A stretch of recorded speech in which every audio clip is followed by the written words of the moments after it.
Alors, le peuple des Rutènes est situé en Gaule dans le sud de la Gaule, donc aux confins de la Narbonnaise, de la Provincia et de la Cisalpine qui la précède. C'est un territoire qui couvre grosso modo les évêchés de Rodez et d'Albi, c'est-à-dire peu ou prou les départements actuels de l'Aveyron, du Tarn, le Nord-Hérault et une petite partie du Tarn-et-Garonne qui a été détachée du Rouergue sous Napoléon. C'est un territoire très structuré autour d'habitats centraux qui font leur apparition à la fin de l'âge du fer, qu'on appelle les oppidats. Ce sont des sites de hauteur fortifiés de plusieurs dizaines d'hectares qui sont l'ancêtre en quelque sorte des villes avec des prérogatives économiques, politiques et religieuses souvent.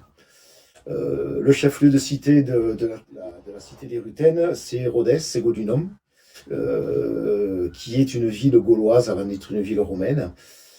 Et on a d'autres oppidats comme Miramont-la-Calmésie, à Centresse et Saint-Just, Montmerle à côté de Lessac, qui sont des oppidats importants. Et puis à côté de ça, on a également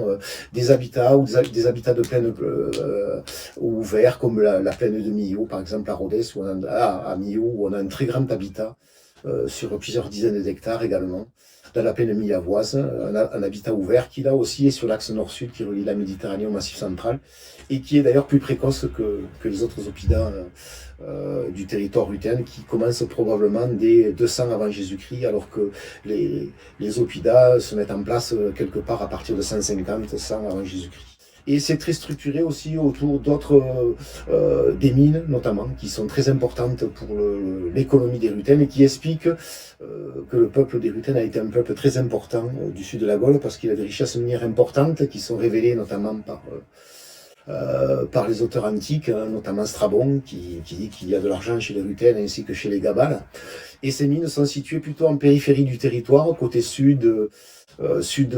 Aveyron, on a notamment des mines dans les districts de Bouche-Peyrolle, et à Camarès et à La Baume, à Montagnol. Côté Hérault, on en a également à Lascours, à Celles et Rocossels ou au Maine, à Avesnes, dans l'Hérault. Dans le centre de l'Aveyron, on a également des districts miniers dès l'époque gauloise dans le secteur d'Azinière, à Saint-Bosély. Et dans l'ouest Aveyron, bien sûr, on a des districts qui sont plutôt tournés vers la production d'argent, dans la région de Villefranche de Rouergue notamment, mais aussi dans le coin de Peyre-Signade, à Peyre-sur-le-Roc, où on a des mines qui apparaissent de l'époque gauloise. Et dans le nord-ouest du département de l'Aveyron, on connaît aussi des mines dans le secteur de Conques et de Grandval, à Saint-Cyprien, avec notamment la mine des Bordes à Conques, qui est une des plus anciennes, avec une datation sur le IIIe siècle avant notre ère, par carbone 14. On a également des richesses minières dans le nord de l'Aveyron, en Viadène, avec l'étain, la cassitérite, qui est un étain alluvionnaire qui a été beaucoup étudié, notamment par Philippe Abraham, et qui est très important pour l'économie. Et dans le Tarn, on a également des mines de fer dans la presqu'île d'Ambialé, notamment. Donc ces mines ont été un enjeu important au cours de l'histoire des Rutènes. Pour le territoire rutéen, du fait de sa proximité avec la Provincia, du passage obligé qu'il constituait pour aller vers le Massif central, a été très convoité. Et toute une question historique a été débattue et débattue encore autour de la partition du territoire rutéen, avec une partie nord qui serait restée en Gaule indépendante, qui sera intégrée à la Gaule,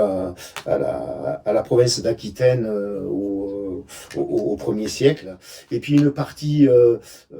plus méridionale qui a été rattachée à la Provincia, les Rutènes provinciaux, qui ont été rattachés plutôt à la province de Narmonnaise. Le territoire rutéen, bien avant la conquête de la Provincia et de la conquête césarienne, était déjà ouvert au monde méditerranéen, comme l'attestent les quantités astronomiques d'amphores qu'on retrouve partout sur le territoire rutéen. Notamment dans les secteurs miniers, ce qui montre que l'importance de ces mines qui étaient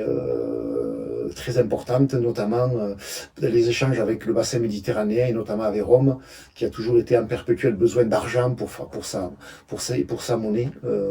Et donc, les mines d'argent de l'ouest Aveyron, mais aussi du sud Aveyron, ont probablement été très convoitées très tôt par les Romains. La preuve en est, c'est que dans le secteur De Lascours à Celles-et-Rocossels, on a trouvé des tessères de plomb qui mentionnent des sociétés d'argent rutène en latin et qui montrent qu'au 1er siècle avant notre ère, on était déjà, ce secteur-là, on était encore en territoire rutène provincial et que déjà des publicains italiens, des négociants, des riches magistrats ou hommes d'affaires italiens venaient parfois exploiter ces mines, même si ces mines ont été mises en valeur et exploitées d'abord par les Gaulois, bien avant que les Romains s'intéressent au secteur.